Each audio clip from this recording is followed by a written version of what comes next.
Howdy. I hope y'all are doing fantastic. A good Monday evening to y'all. Even though it's tax day, it's supposed to be April 15th, but I guess some states had holidays or Easter got in the way or whatever. So tax days today. And yes, Ma, I saw your comment out there already that you're 16 and you don't have to pay taxes. Lucky you, because I had to pay them, and it's never any fun trying to do that stuff. I know when I was younger, when I was working at Six Flags and places like that, man, back then we didn't have all the computers and everything we have nowadays to help you calculate it all. I remember having to just get the forms and write it all down. No fun at all. Of course, it's not fun using a computer when you got to write a check either, but that's all right. If you haven't done, for those of you who have to do taxes, if you haven't done them already, as much as I'd love for you to hang around and visit with us tonight, log off and go do your taxes, because you don't want to have the government mad at you, right? But other than that, hope y'all are all doing fantastic. A big old SKD 143 to all of y'all. Love my wife, love my kids, love all the reality fans out there, especially love you guys that come out here and spend an hour with me every single Monday. It's always so much fun. So thank you. And thank you to those who watch later as well. I'm not forgetting about you.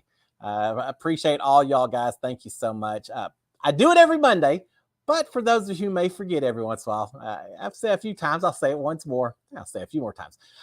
Go out, subscribe to my YouTube channel, hit the like, please. I appreciate the likes. Let me know that y'all think I'm doing okay and all that, and turn on the notifications, and you'll get notifications when I do this show, when I do my Survivor recaps, when I do whatever the next big thing is, which before long is going to be Big Brother USA 24. And I'm so happy for that. I'm ready.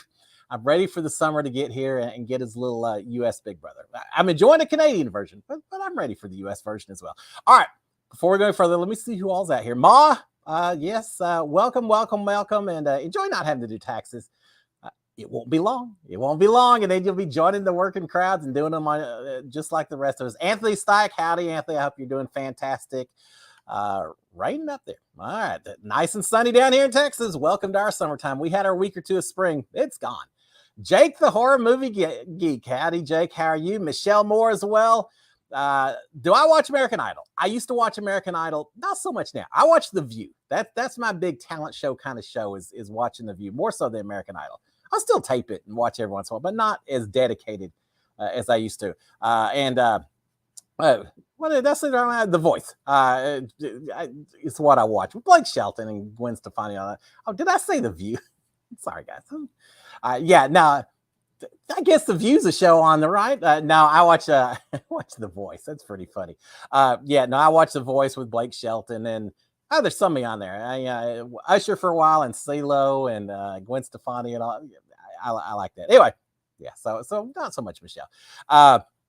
Who else on? I didn't mean to just stop all the way through. Marilyn Sutherland, hello to you as well. Amanda Lowe, howdy. Elisha, Chris as well. My friends are here. I hope y'all are doing fantastic. Travel the world, yes indeed. Travel while you can. Andy W, Brian Hostetler. Hey Brian, how are you, sir? Appreciate it. Star.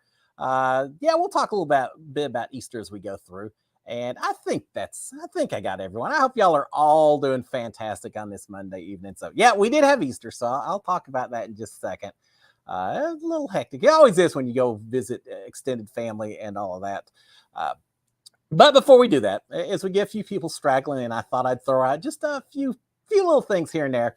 Obviously, it's tax day, but who wants to talk about that, right? More than we already have. So, well, I don't know. I was going to say in this day in history, but it's not any happier stuff. Did y'all know on this day in history, 1906, so what would that be? 116 years ago. It's a long time back, right? A little before my time even. 116 years ago, the San Francisco earthquake hit. How many? I think they said that 4,000 killed, which, back in those days, huge. I think 75% of the city was destroyed. Just a huge earthquake. And yeah, how rough would that be that we're still talking about it 116 years later? But I saw that happened. This is the anniversary of that happening. And it made me think back in our time in the Big Brother house. Y'all remember, some of y'all may, we had 2 earthquakes while we were inside the Big Brother house. The first one, I think, was on the 4th of July. And I didn't even feel it. I was inside by the storage room. Kat and I were talking, and I didn't even notice this. People who were outside said, "Yeah, we just had an earthquake." Like, whatever. I didn't even notice on that one. I didn't worry that much about it. But the next day, I guess it was July 5th, if it was the day after 4th of July, right? July 5th, we were all in the kitchen, just got through dinner. I know I was doing dishes and all that. And all of a sudden, that house started shaking. I've been in earthquakes before because I've worked out in California on some oil fields and things like that. So I've been in a few here and there, but not like that particular quake. And I found out later it was a 7.1 quake. So it's one of the big ones. But I just remember sitting in there, and all of a sudden we all looked up and we could see all the chandeliers and all the lights. Because as you can imagine, they don't normally show the ceiling of that Big Brother house, right? You don't get a lot of shots. But if you look up, it's just kind of a big black ceiling that's 20, 30 feet up, because you've got the second level for HOH and all that. So it's a long way up there. And there's all kinds of lights hanging down and microphones and things like that. And we could look up, and all of a sudden we saw all that stuff swaying back and forth so much. And I know in a regular house, you think, well, unless it's a really bad earthquake, yeah, you're probably going to be okay. I wasn't so certain inside that Big Brother house, which is really just a studio that has a house built inside. And again, all the lights hanging down. I just thought, oh man, these big old heavy lights are going to start falling and all that. So I know some of us crawled underneath a table. I grabbed a lot of folks, and we got up in the door that went to the outside, because there's a big steel girder that went across, and we stayed there and hung out for a little while. A little scary. And I got to, but when it's over, it's over. But I know Jessica and Christy, a few others, primarily the East Coast type folks, Brian's saying, I remember Christy freaking out. Christy was freaking out. Nick, actually, I think Nick was one of the ones who, like an hour or two after it happened, was talking about how nauseous he was. You'd think he just spent the last 2 weeks sitting on some little ship out in the middle of a rocking ocean or something.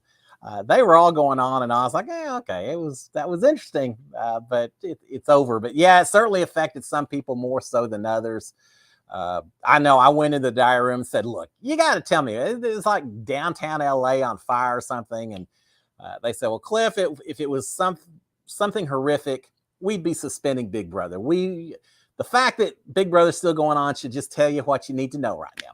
So they wouldn't tell me anything until eventually on day 93, when I was evicted from the house. That was one of my very first questions to the producers. I said, I know you still can't tell me a lot because I'm sequestered. I got to vote next week and all that. But can you at least tell me about that earthquake? Did it hurt people, all that? And they said, yeah, it was a big quake, but it's out in the middle of nowhere. Everyone's fine. No injuries. If it was horrible, we would have told you back then. So, all right, I guess that's good enough. But yeah, so 116 years ago, we had an earthquake. Just a few years ago, I had my own personal experience inside the house. It certainly made that particular evening just a little bit more exciting. It's amazing. I watched a little, you can go out in YouTube video, I think, Brother Earthquake, and it'll pull up the video of us in the house. I watched that video. It is so amazing when you watch that thing, and all 16 of us were in the house at the time. There were so many people in that house during that early part of the season, people everywhere. You get towards the end, and suddenly there's just 4 of us, 5 of us, a little bit different atmosphere. But the beginning of that season, we were squeezed out. I don't know how I survived with 15 other people in that house. That was it was quite the once in a lifetime type experience. All right, so there you go on this day of history. What we got? Let me look some of these comments so I can go through here. Michelle Moore, when does Big Brother start? Travel the World says June 29th or July 6th. My guess would be more the end of June, like the 29th. That sounds right compared to say July. But the last couple of years with COVID and everything going on, it seems like the season started just a little bit later in the season. Maybe that's going to happen again. And I think it's not so much just Big Brother and when they put us on a schedule and all that. The other part of it, if they start Big Brother a little bit later, that means that Big Brother lasts a little bit longer into the fall season. So that gives them just a little bit more time to film all of their sitcoms and their dramas and everything else that CBS does. And so it maybe makes it a little bit easier for them to have all those shows ready in time. And I don't know how California is doing in terms of COVID and production. And here in Texas, Yeah. People still wear masks occasionally, but it's not like it was. But in California, they may still be a little slower starting on some of the filming and things like that. So I don't know. My guess would be the end of June. I think we started like June 20th, something like that, right around there. So yeah, I could see it June 29th. I think that sounds about right. I'm ready for it. Now, I think until the end of May, which means you've got what, a week, a little over a week left. If you want to be on Big Brother, you still have time to make a video, send it in. And here's a little suggestion for you. Even if you really have no desire to go on Big Brother this season, or you think, I don't have time, or I can't do it, or I'm not ready to do it, make a video anyway. Send it in. You can spend 5 minutes doing a video. Just freewheel it. Don't even go in thinking anything. Just I'm going to talk for a couple of minutes. Send it in, because one, then you can tell all your friends that you tried out for Big Brother. Two, it'll give you practice for maybe next year when you're a little more serious about going on the show. And three, if you're just coming in natural, taking it easy, and not acting all nervous and everything else because you're just doing it for the heck of it, you never know. You may have someone that watches that and says, we were looking for just this type of person. And you may get a call even when you least expect it. That's the way sometimes, expect the unexpected, right? To steal a tagline from, I don't remember who says it. Someone says expect the unexpected. Okay. Yeah, I know who does it. But yeah, try it. So you got a week and a half. Let me know if, in fact, I'd be kind of curious to see which of y'all on here maybe has already sent in a video and who hadn't. I'd be kind of curious to know who I'm going to be cheering for this summer in Big Brother. All right, a couple others. Brian saying, rumor has it another live move-in in late June, early July. I'd be all right. I mean, I'm okay with that. Here's what I really want. A live move-in, yeah, I'm okay with that. The main thing, I want to have live feeds from the second people get in that house. That's what I want to see. Did we see that this season with 23? Seems like with 23, we had about a week before we got the live feed started back up. But All Stars, Big Brother 22, we got those live feeds so much better. You get to see everything. There is so much that happened in my season that first week and a day or so that y'all didn't get to see on the feeds. It just kind of laid the groundwork for that big Grateful Eight alliance. But you got to see how that was formed. You got to see how Ovi and myself, and then later Nicole kind of started working together. And there's other things. At the very beginning, after I got banished with Kimmy and Jessica, I told both of them, said, hey, the three of us obviously are the lowest people on the totem pole. Let's try to work together on that. So there were some little alliances and things that formed that y'all never even got to see because the live feeds didn't start up until late. So yeah, I like the live move-in idea. I really like having live feeds from day number one. It's going to keep me a little busier, but that's all right. I'll take it.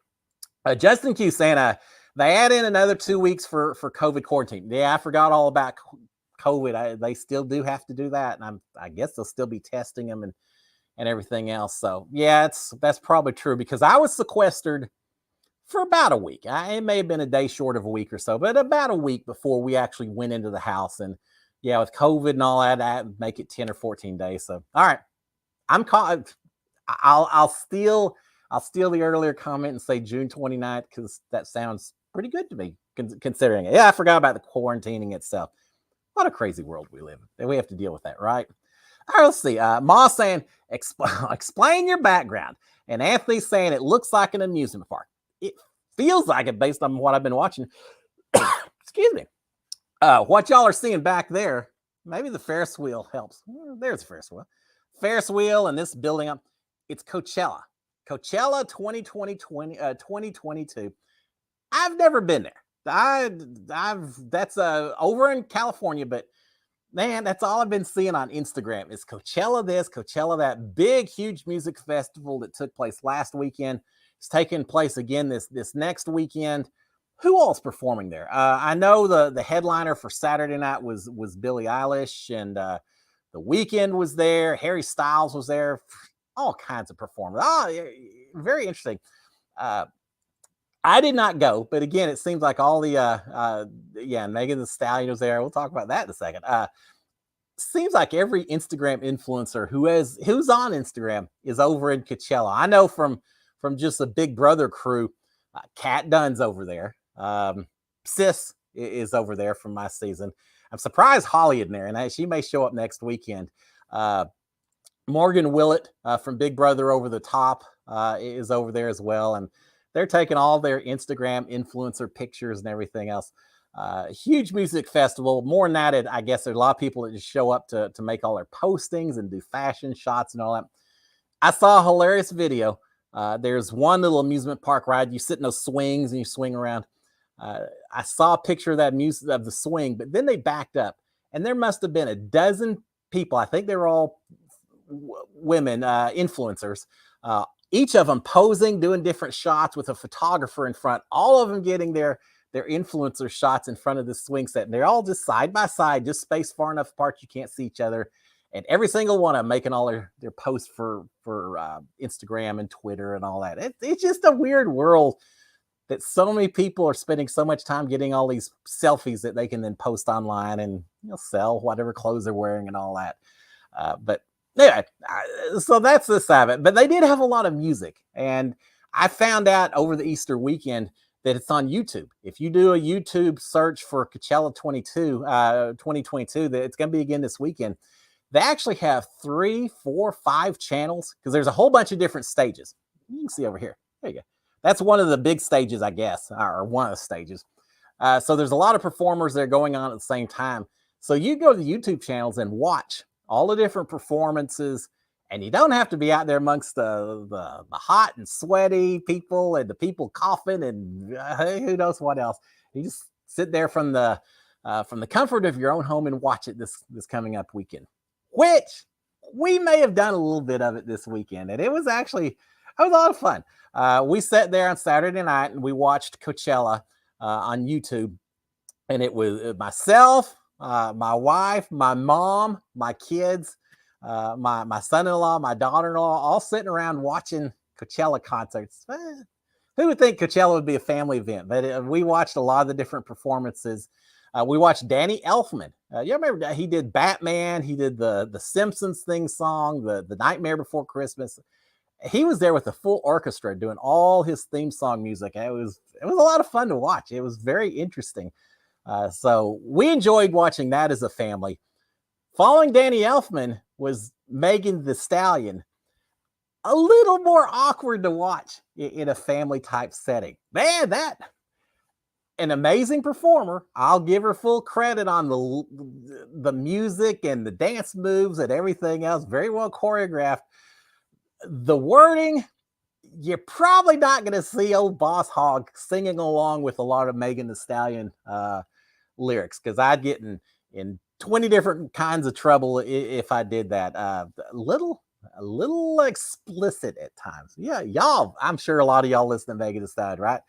Man, I've listened to a few songs, but I hadn't really paid attention to some of the lyrics as much as when I was watching it. So yeah, that was kind of interesting to watch in a family environment, but it was still fun watching Coachella on YouTube and everything else.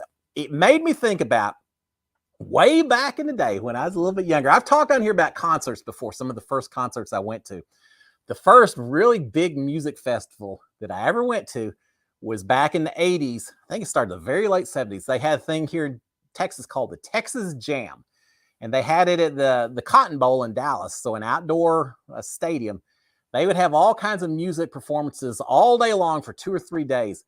And I went to a couple of those while I was in college. And had an absolute blast doing it. The first time I went, I think it was, who did I go see the first time? It was Ted Nugent, Sammy Hagar, Styx, played all day long. And we sat out there and watched all of that. The other year I went, it was Bachman Turner Overdrive, Loverboy, Ronnie James Dio, Van Halen. I went with a bunch of buddies from college, and we just sat there and watched. It was as much fun watching the people at that thing as it was watching the performers, because there were people who had drunk a little too much, people who were enjoying themselves a little too much. There were just a lot of crazy people out there, but God, it was so hot. I just remember being at a music festival in Texas in the summertime. That's a little brutal. That's like 110-degree brutal, where they're turning the fire hoses on us to keep us cooled down a little bit and everything. I guess in California, it's not so late in the summer that it's quite as bad, but I still heard Kat and some others talking about how hot it was and how sweaty she was getting and everything. It's not just watching on YouTube. I guess that means I'm getting old because I'm happy just to watch it on TV. But yeah, a lot of people going on Coachella and watching that. And I guess there must not be any concerts going on anywhere else because they're all in California this weekend doing that.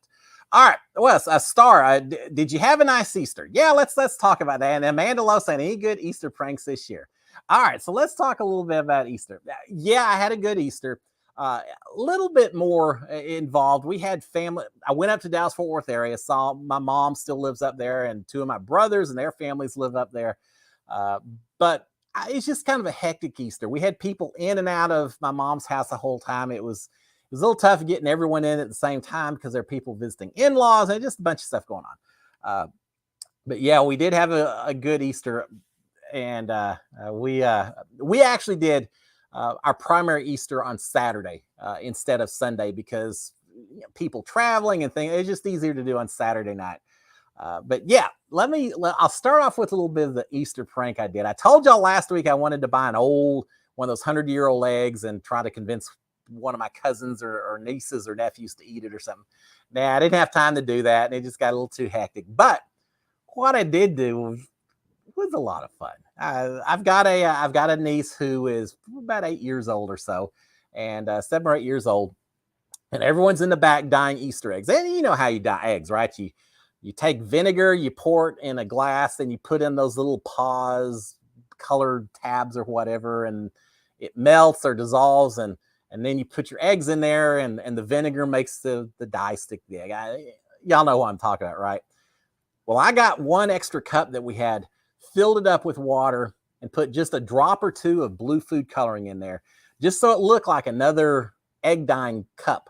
And I put an egg inside like I was dyeing the egg. And then I just walked out where all my nieces and nephews were all doing the egg dyeing and everything. And I said, wonder what this tastes like. And started to take it. Now, no, don't drink it, Cliff. Don't drink it. That's yuck. That's gross. And I took a little sip of it. And this one particular niece ran over and said, oh, you drank it. You drank it. And I spit a little of the blue water out. I said, oh, yeah, it tastes great. And she was amazed. And I dared her to take a little drink. And eventually she did. And at that point, she realized that it wasn't the vinegar stuff that was in the other cups. It was just a regular old glass of water with just the tiniest bit of food coloring in it. And so then she thought that was pretty funny. So she went into the house where all the adults were and was walking around drinking out of this thing saying, this doesn't taste so bad. This doesn't taste so bad. So, of course, her mom and dad and all the other adults are saying, oh, you can't drink that. You can't drink that. Not realizing that it wasn't the vinegar that she was drinking out of. So she thought that was great. Came back outside, discovered my little bottle of blue food coloring, and opened that up. And so I told her, I said, open your mouth. I'll just put a little drop on your tongue. It's not going to hurt. It's vegetable, whatever. So she stuck her tongue out. I put just a little drop in. As soon as I did, she said, sticks her tongue out, which is now solid blue. Her whole mouth turns blue within like a split second. She does that, and then she goes, Bleh! And she licks all along her forearm trying to get the color off her tongue. Well, all she did was manage to put a big old streak of blue along her forearm, at which point she then tries to rub it off. So now she gets it all on her hands. And then she says, oh, this is horrible. This is horrible. And she manages to rub it all over her forehead. Next thing you know, within a span of like 30 seconds, she's covered. Her hands, her face, her mouth are just blue. She looks like old Viola, the girl that ate the purple chewing gum in Willy Wonka or something. She's just covered in blue. So she goes inside and tells her mom, says, Mom, I got stuff all over my hands. And they scrubbed. And even though it's vegetable dye and it's not permanent, it also doesn't come off immediately.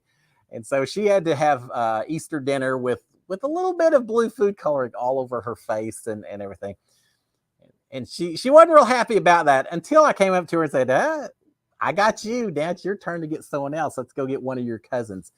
And so we ended up not doing it, but she thought that was pretty cool. So there you go. That's my prank. And I'm sure it will, what do they say? Pay it forward. I'm sure my prank will pay it forward because I have a feeling this niece of mine is going to remember it. And she's probably going to do the same thing probably at her other side of the family. I hope they're pranksters as well and appreciate the humor. because she'll probably go in there in the middle of some formal dinner and do something similar, and they're going to blame it all on me, but that's all right. We have that. So we had that. We always challenge each other. There's nothing that every year it's always who can put the most peeps in their mouth, who can chew the most chewing gum, who can eat the most pieces of chocolate in a single setting. Well, this year was a little different. We got a lot of people challenging each other, deciding they were the fastest runners in our family. And before I know it, at midnight, we're out in the middle of the street setting up a 40-yard, 50-yard dash. My son, several of my nephews who are in high school and junior high, this 8-year-old niece, anyone who was willing to run. I was a timekeeper on this one. I chose to sit out this particular little adventure, but we got them all lined up. We yelled go. They came running. I actually had my camera going. I had it in slow motion mode. So I saw them running. Suddenly they just break out from the darkness under a street light, slow motion. I'm going to put it, the Chariots of Fire theme song to it. You know, dun, dun, dun, dun, dun, dun. And they're running slow motion, pumping those legs. And my son was a little embarrassed that he got beat by his cousin, who's a little bit younger than he is. But his cousin is in high school and plays football and wrestles and all that. So he's probably as in shape as anyone ever is going to be. But yeah, they had a big old foot race. That was fun as well. So yeah, we had a good Easter. It wouldn't be a Hog family Easter without at least a prank or two taking place. And it wouldn't be a Hog family Easter without a whole bunch of macaroni and cheese either. We ate some ham. You got to have ham or some kind of protein. But mainly I had a big old bowl of macaroni and cheese. So good. Simple things in life. Simple things in life are all I need to keep me happy. So we had that. All right, let's see. So let me look at some of these other ones. Justin Q. Canada starts live feeds day one. Okay. I gotta say, I haven't watched that many live feeds. I've been watching all the episodes, but not as many of the live feeds. And Maureen Carroll saying season 23. Oh, season 23 is a live premiere show. Okay, I just couldn't remember it. Oh, now I remember it because they came out and they saw the other people, I think. Yeah, because season 23 was when they had the outdoor balcony and all that, right? Yeah, and they all kind of merged together after a little while. But okay, you're right. Fred Benson, April showers bring another episode of Cliff Notes. 37 degrees and rain in Cannonsburg, Pennsylvania. Okay, well, no rain and 80-something degrees down here in Houston, Texas. I hate to hear that because I think I mentioned last week there's a chance I'm going to be going up to a conference actually in West Virginia, but just right across the border from Pittsburgh and all that. I'll probably be flying into Pittsburgh. So I'm going to be up in that neck of the woods. I don't want it to be cold. I'm a summer guy from Texas. I don't like the cold temperatures. I like it warm. So yeah, you got a couple of weeks. So heat on up while you're up there. Yeah, that's pretty rough. I knew there was a big blizzard heading that direction. I saw the weather forecast and all that, but yeah, we're through with all that. It's going to be just hot from this point forward. All right. Justin saying, it's been the Stagecoach, the country version of Coachella. All right. Thank you for clearing that up because I kept confusing the two because I know some of the people during my season were talking about Stagecoach versus Coachella. All right, I would love to go to Stagecoach over there. That'd be kind of fun. That would be that'd be a lot of fun, in fact. So yeah, maybe I have to look that up. Just as a little FYI, I remember Holly from my season had gone to Coachella, and she actually found out while she was at Coachella or it worked out. Anyway, she had to be back in Los Angeles to do kind of a week-long tryout. Once you get far enough in the process, we all have to spend a week and you talk to producers and you get medical. I can't give all the details. That's what we always say. But, we do a lot of things during that week and they get to look at us and figure out if they maybe want us on the show. Well, Holly found out that she needed to be in LA, I guess on Sunday to do the Big Brother week-long deal. So she was in Coachella that whole weekend, and she has told us, she said, yeah, I basically went straight from Coachella to my tryouts, and I was maybe had a little too much fun, a little too much exhaustion. I was, kind of probably not at my prime when I got over there to LA to do all that. But I remember her and Kat both talk. I should have known they knew each other when they kept going on and on about Coachella and Stagecoach and all of that. But yeah, okay. All right, yeah, I need to check out Stagecoach. I hope they put that on YouTube the way they did Coachella. But I'm glad you said it, because I got the two confused, and I kept looking for the country acts on Coachella. I was like, well, there isn't any country anything on here. But all right, Ned, thank you for clearing that up. I appreciate it. All right, Mark Taylor, who are the top three to go home on Big Brother Canada's triple eviction? I don't know. I think I think Betty could be in trouble. I would have said Summer, but a little twist came along, and so she may be okay. I'll say that I don't know as much the bottom. Marty's so hot and cold. I've been cheering for Marty. I've been cheering for Kevin. They aren't the cleanest player. A little messy at times, especially Marty. That guy, he's right up there with Frenchie in terms of sometimes some messy HOHs and all that. But he's still fun to watch. And Kevin's just in there poking and doing things to manipulate. And I think it's going to catch up to him. I will say I could see one or the other of those two going home. I kind of hope not, because I've been cheering for him. But I could see one of them going home. I could see JC Lynn maybe going home. I could maybe see Betty going home. I don't know. It's kind of up in the air. It just depends on who has the power, right? Now, I think the way that the triple eviction works in Canada, it's a little bit, and y'all correct me if I'm wrong, but I know here in the U.S., Big Brother, you have your first eviction of the night. You think it's just going to be a regular HOH, but instead it's a quick HOH. They immediately make new nominations. You have a new POV, a new eviction ceremony, and then you have a final HOH later in the night. So it's two complete cycles. They're basically done the same way. When they do that triple eviction, if I recall, and I can't remember if this is the way it worked on 22 down here as well, but I think they basically put up, 3 people at some point, and then the POV saves one person, which means the other 2 go home. I think it's more like that. So it's a little bit different than we do here. And so I don't know who goes home. It really, of course, that's a double. That's just 2 people go home, right? Yeah. I obviously don't know why. I obviously need to do more searching up, but I don't know. I think it depends so much on who has the power as far as who will actually go home. They're getting close. Arissa mentioned tonight that they're only, I think, 3 weeks away from the finale. So it still seems like there's enough people in that house that take longer, but everything goes fast towards the end. So yeah, we're getting towards the end of it. But again, there's a few people I've been really cheering for.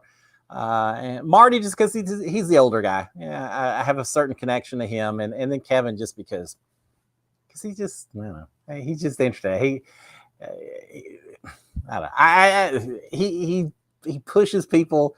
He feels, so sometimes they're a little messy. Sometimes they feel a little too cocky, but they're still fun to watch. All right, Amanda Lowe saying, going to see Jimmy Buffett live in May. All right, well, welcome to the family, Parrot Head. Y'all, Margaritaville, cheeseburger in paradise, fin to the left, fin to the right. Sailor looks at 40. I love me some Jimmy Buffett. Many a day spent on the beach playing a little Jimmy Buffett music here and there, and drinking a few margaritas and whatever else may be around. That's fun. He's a fun concert. Lots of people, kind of laid back sometimes.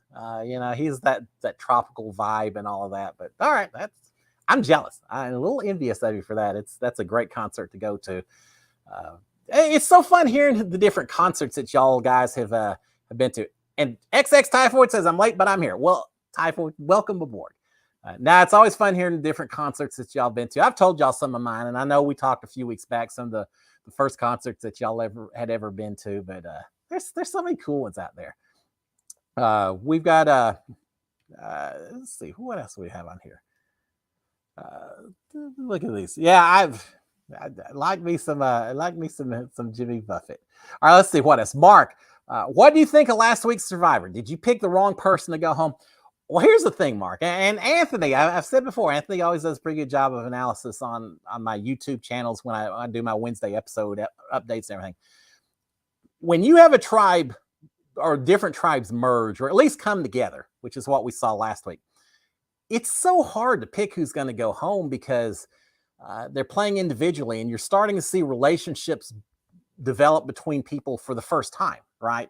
I mean, we watch the show, and we've seen high. We've seen Jonathan. We've seen them from start to finish, so we feel like we know them already.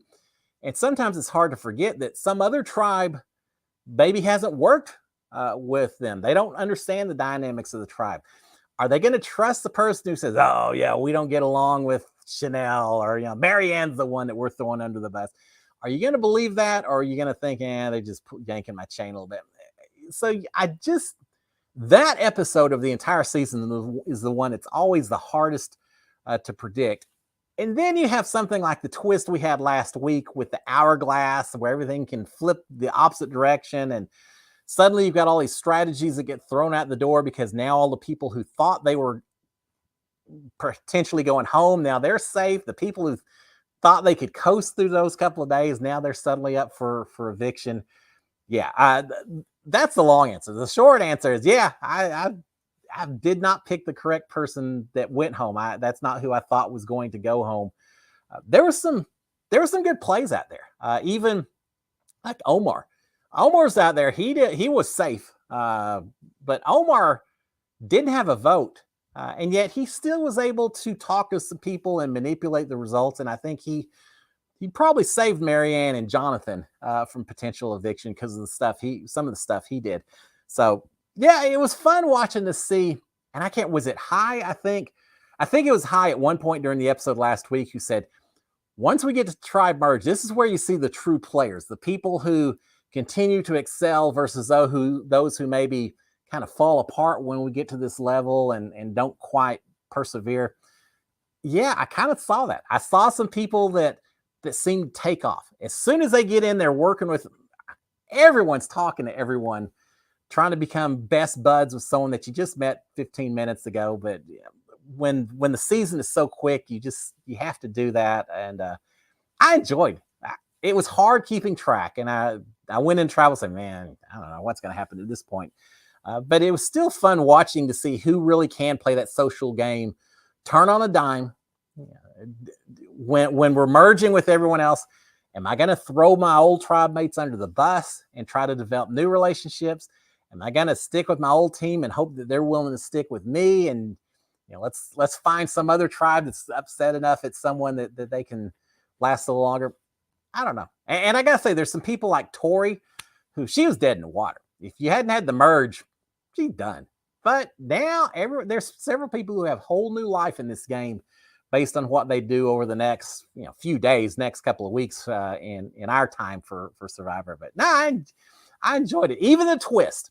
And this is the same twist they had last season in 41, that Erica broke the hourglass. Next thing you know, she wins the whole game. I didn't like it last season because it was a surprise and no one knew the kind of power that she was going to get. I liked it much better this season, where Probst told everyone, said, look, whoever you send off to this island, they're going to get a chance to have some fairly major power. So keep that in mind. As long as he warns them ahead of time that something like that's going to happen, and they have the option to, any of them could have raised their hand on the winning tribe, could have raised their hand and said, yeah, I'd rather go instead. And they chose not to. So as long as they have warning, I'm okay with the twist this season, more so than last season. I still think that's a lot of power for one person to have, but it is what it is. They're trying to keep it fresh. So yeah, I enjoyed the last episode. I've enjoyed the last few seasons of Survivors. I think they've done a fantastic job casting. One incredible amount of diversity, not just ethnicity, but professions, regions, ages, everything about Survivor. I think they've done a good job with it. So yeah, I enjoyed last week. It was 2 hours long. There's a lot they squeeze into 2 hours, but yeah, I enjoyed every bit of it. Let's see what else we got. Justin saying Garth Brooks' best concert I've ever been to. He puts on a heck of a show. I've seen him once in Houston, and yeah, he was great. I told y'all before, the best concert I ever seen was Bruce Springsteen. He's not. If you ask me who my favorite artist was of all time, he wouldn't even be in the top 10. I mean, I like some of his music, but I'm not just a hardcore Springsteen fan. But in terms of energy and concert and how long he played and everything, amazing concert. But yeah, Garth Brooks is right up there with him. He puts on a heck of it. He is so high energy. He hadn't been doing as much lately. I guess he's kind of in semi-retirement again, huh? Maybe he'll come back as Chris Gaines Part 2 or something. I don't know. For those of you who know, he tried to do rock and roll and took a whole new name and everything else for a while. Didn't work out so well. All right, Chris is saying, what idea do you have? What idea do you have for a season of Big Brother? All right, I'll throw the same one out there I've thrown out before, and there's probably all kinds of reasons it would never work, but I still like the idea. What if this $500,000 that you're supposed to win is your prize winnings? If at the start of the season they said, look, every week you can risk some of that prize money to gain an advantage or to give someone else a punishment. I don't know how exactly it would work. Maybe in week 3, if you're willing to risk $50,000 of your prize winnings in exchange, you'll get an extra vote, or you'll get an advantage on the veto competition, something like that. A little bit like those fire tokens on Survivor, except you're betting real earnings at the end of the season, where that if you don't win Big Brother, well, whatever, you're not getting the money anyway, so there's no loss. But if you do win Big Brother, instead of winning $500,000, if you buy all the advantages and everything you can buy, maybe you're only going to finish up with $250,000 or something instead. I mean, it's real money if you win the game. But that would be interesting, because then it would, and maybe you have to reveal to everyone whether or not you're choosing to use it week in, week out, because it would force people to then really tell everyone else in the house, I'm feeling really comfortable this week, or I'm feeling really threatened this week. Or what if your ride or die was on the block and you had the chance to potentially save them, but it's going to cost you $50,000. Do you spend that money to save your ride or die, or do you say, man, sorry, but I'm playing my game right now, I'm not spending my money? Again, when you start playing with the prize winnings at the end, there may be issues I haven't even thought of, but I'd like to have something where there's some kind of skin in the game where you can potentially get some advantages or something, but only at a certain price that you pay. In the old days, they used to do it where maybe you'd get an advantage on a veto, but you had to do things like go on slop for the rest of the season, or shave your head, or there were different things they could do back then to do some punishments. And maybe it's a little bit like that. But if they did it with actual money, and you could keep track of, well, geez, I'm already down to $400,000. I'm only halfway through the season. You'd have to be really selective about when you chose to play that power or not. And again, what if you know that you've got a secret alliance with the person who's HOH, so you're completely safe, but no one else knows that, and you don't pay for an advantage? Is everyone going to start pointing the finger and say, yeah, there's something going on that you didn't spend your money right here? And then you got to lie about it. I can't afford it. I had to take my chance. I think it'd be a fun little twist to do something like that. I don't know. I'd be kind of curious to see if you gave, we've always had an odd number of jurors. What if some season you went, just for grins, you went to final 3 instead of a final 2, and you gave America a final vote or something, if necessary, as a tiebreaker? And change up the voting a little bit would be fun too. But my biggest suggestion, and I know I'm not the only one doing this, my biggest suggestion on Big Brother that I would love to see is on finale night, make it 2 hours instead of 1 hour. Let the final 2 talk a whole lot more. Instead of talking for a minute and a half, give them 10 minutes each to talk, 5 minutes, whatever. Let the jury question them, not just read a question and then have to just sit back and listen. Let the jury question back and forth and challenge them and call them out on different things and make it a little bit more interactive. I think that would be a fun 2 hours if they would do something like that. So we'll see. If any of that happens next season, you heard it here first from old Boss Hog. How's that sound? All right, what else? Amanda's saying, have you ever served on a jury besides Big Brother? Why, yes, I have, Amanda. 2 stories. Now, first of all, it seems like every single jury I ever get called for has to do with a drunken driving case. I don't know why. It just seems like it always is, which says a lot of sad things about our country, that there's so many of those cases that go before the court. But it just seems like the facts of the case are brought up, and next thing you know, and that's the case I get. Well, because I had a brother who I lost to a drunk driver, as soon as the defense attorneys hear that, they say, yeah, no, we don't want that guy. He's out of here. So, and plus the fact I'm an engineer, and I've been told by attorneys they don't really like engineers on juries because I think we're too analytical and too picky, and it's just harder for them to sway and do this and that. So I don't normally get on a lot of trials. There was one trial that I got picked for. I think I was the number 2 person picked. And it turns out the attorneys came in and said, look, you need to know This is a very high-profile case. It's a very serious charge. I think it could potentially involve the death penalty. It's going to be a long, drawn-out trial. There's going to be a lot of publicity. You just need to be aware this is going to be one of those trials that you hear about on TV and everything. I'm like, great. Let me go tell my boss now that I'm going to be gone for the next 6 weeks or whatever doing this trial. He'll love hearing that. So I was getting a little bit nervous about it. And just as we got ready to go in and do where the attorney's questioning, what they call it, voidoir or whatever, just when they were getting ready to do that, they came in and said, no, there were some plea agreements and we don't need you anymore, so y'all can go. Did a little happy dance on that.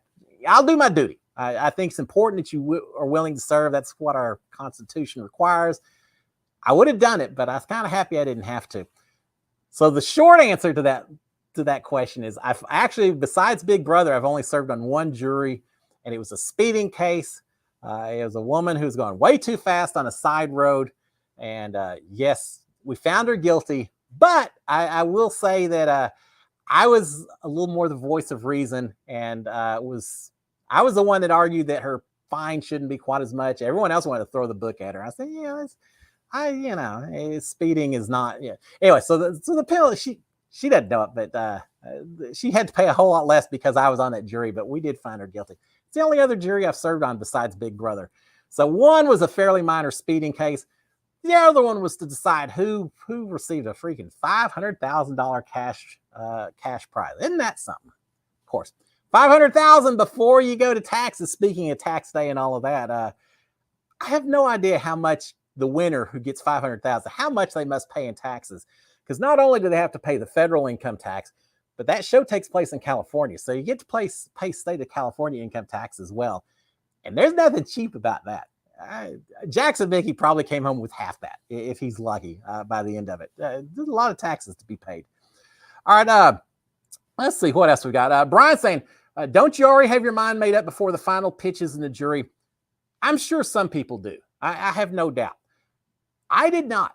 I was going back and forth on who I thought deserved to win.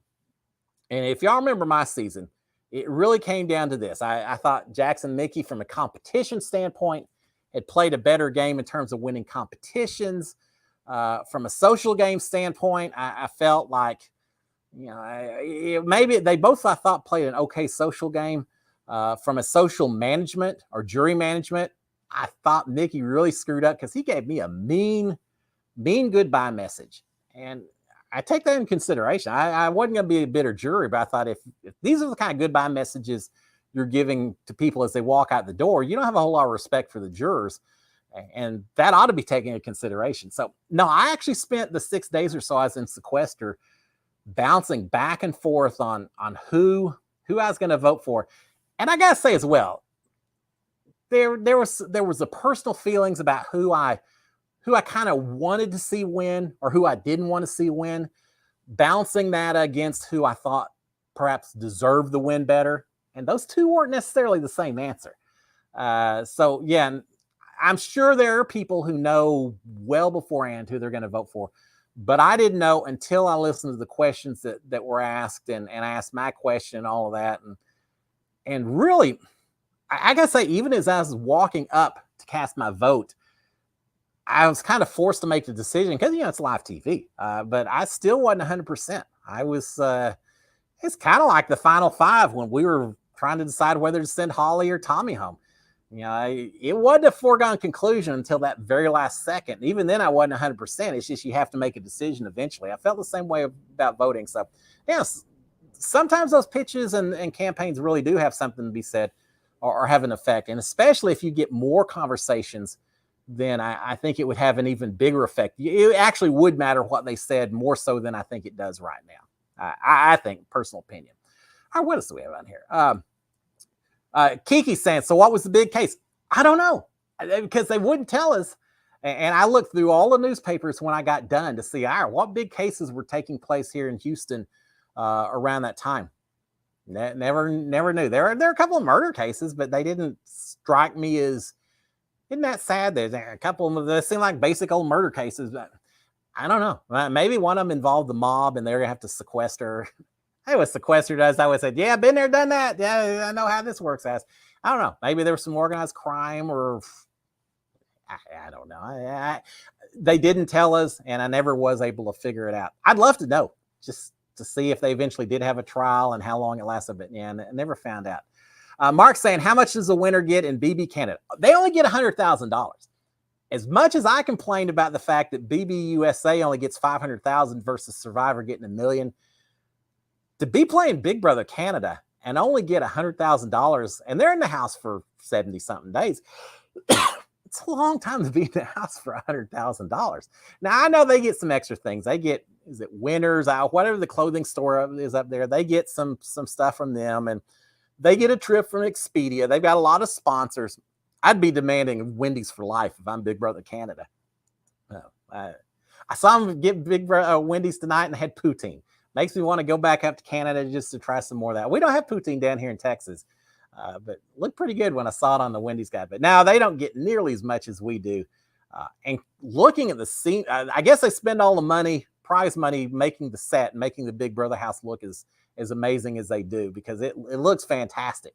But yeah, they don't get paid nearly as much. So I feel for those guys. When I saw some of them in August at the boxing match, I gave them a hard time about that and said, man, y'all getting cheated out there. And they said, we weren't the ones that set up the prize money, so it is what it is.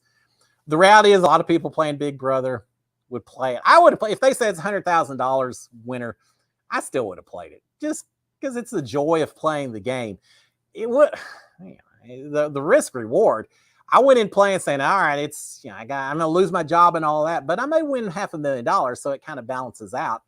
If it's only $100,000, it's a little tougher to justify unless you just absolutely can afford to play the game. But yeah, I didn't go in with the money as the ultimate reason I was in there.